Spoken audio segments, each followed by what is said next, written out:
तो आज हम लोग सीखेंगे ओम्स लॉ को बहुत ही शॉर्ट और इम्पैक्टफुल मेथड से। ओम्स लॉ, ओम क्या चीज़ बोलता है कि जो करंट फ्लो करेगा किसी भी कंडक्टर में, मान लीजिए ये वायर है, इस वायर से जो भी करंट फ्लो करेगा, ठीक है, वो इस पर लगाए गए पोटेंशियल डिफरेंस के डायरेक्टली प्रोपोर्शनल होगा। और ये कंडीशन कब मैच करेगा? जब टेम्परेचर, प्रेशर यानी कि कोई फिजिकल कंडीशन जो है वायर का चेंज ना हो। ठीक है, इसको थोड़ा सा और डिटेल में समझते हैं। ये क्या चीज़ बताना चाह रहा हूँ कि जैसे सपोज कीजिए कि किसी एक वायर में करंट फ्लो हो रहा है। पहले मैं एक सर्किट बना देता हूँ, ठीक है। ये मान लीजिए मैंने प्लग की लगाया, यहाँ से एमीटर लगाते हैं, ये वेरिएबल रेजिस्टेंस, ठीक है, ये स्विच हो गया, ये हो गया सेल, और यहाँ पर लगा देते हैं 2 पॉइंट के बीच में वोल्ट मीटर, और ये 2 पॉइंट लेते हैं ए एंड बी।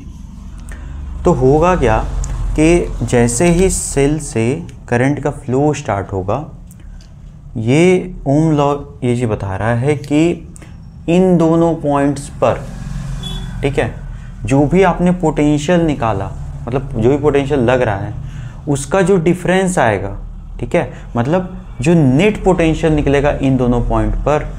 जैसे मान लीजिए मैंने कहा कि यहाँ पर जो है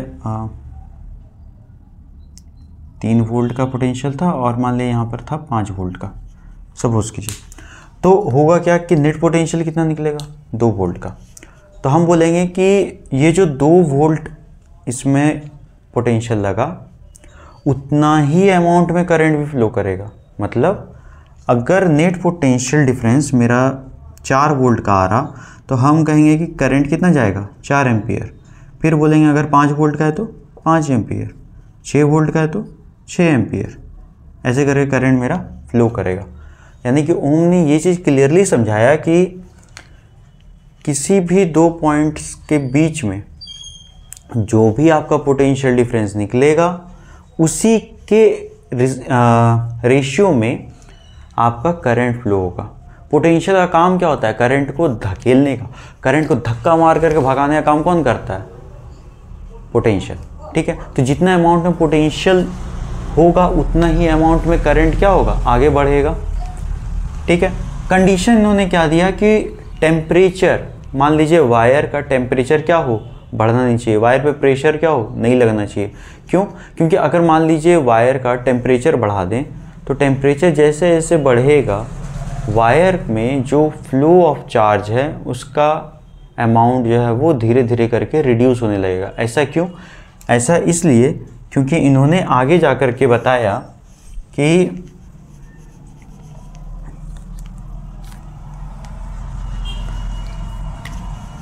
इन्होंने बोला कि देखिए V जो है वो डायरेक्टली प्रोपोर्शनल है I के, यानी कि जो पोटेंशियल डिफरेंस था वो किसके डायरेक्टली प्रोपोर्शनल था? Amount of the flow of current के। अब इन्होंने बोला कि देखिए जब कांस्टेंट हटाएं तो हम लोग प्रोपोर्शनलिटी हटाते हैं तो हम लोग ये कांस्टेंट डालते हैं। वो कांस्टेंट क्या था?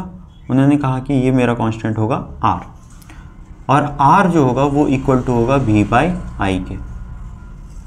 ये R क्या है? R जो है आपका रेजिस्टेंस है। रेजिस्टेंस का काम क्या होता है कि वोल्टेज जिस करंट को धक्का मार के आगे बढ़ा रहा है, रेजिस्टेंस उस आने वाले करंट को रोकता है। बोलता है अरे कहाँ जा रहा है? ठहरो ठहरो, पहले हमसे मिल लो, ठीक है।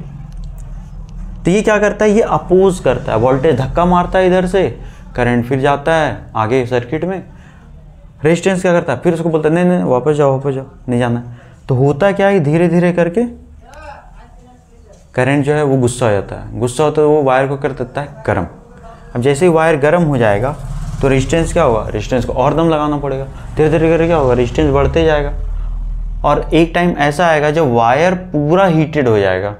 और पूरा हीटेड होने के बाद हम लोग भी जानते हैं कि वायर का क्या होता है, या तो वो जल जाता है या तो वो शॉर्ट हो जाता है पूरा, ठीक है। या फिर अगर फ्लो भी होगा तो बहुत लेस अमाउंट में करंट को फ्लो करेगा वो। तो ये चीज़ समझ में आया। अब रेजिस्टेंस के बारे में अगर थोड़ा सा देख लें हम लोग कि रेजिस्टेंस क्या होता है, तो रेजिस्टेंस जो है ये एक वायर में अपोजिट करने का प्रॉपर्टी होता है। ये हम लोग 9-10 में पढ़ते आ रहे हैं, लेकिन हम लोग अब अपर क्लासेस में पढ़ेंगे कि रेजिस्टेंस क्या होता है। ये पोटेंशियल डिफरेंस और करंट का रेशियो होता है। मतलब हम ये चीज़ कहना चाह रहे हैं कि अगर मान लीजिए इस एमीटर को यहाँ की जगह यहाँ लगा दें, वोल्ट मीटर को इस पॉइंट पे या किसी और पॉइंट पर लगा दें, तो रेजिस्टेंस जो होगा, रेजिस्टेंस का जो रेशियो आएगा, दैट मीन्स V/I का जो रेशियो होगा वो ईच एंड एवरी पॉइंट पर सेम होगा। ठीक है, जैसे मान लीजिए यहाँ पर आया आपका वैल्यू R का, मान लीजिए 5 ओम आया। ठीक है, तो इस दो पॉइंट के बीच में भी कितना आएगा रेशियो, 5 ओम ही आना चाहिए। यहाँ पर भी कितना आएगा, 5 ओम ही आना चाहिए। तो जाकर के हम बोलेंगे कि हाँ मेरा जो लॉ है वो वेरीफाइड है। तो बेसिकली क्या देखें हम लोग ओम्स लॉ में कि जितना अमाउंट में करंट को पोटेंशियल डिफरेंस के थ्रू फ्लो करवाया जाता है, उतना ही अमाउंट में क्या चलता है, आपका वोल्टेज भी बढ़ रहा है। मतलब जितना वोल्टेज दे रहे हैं उतना ही करंट चल रहा है।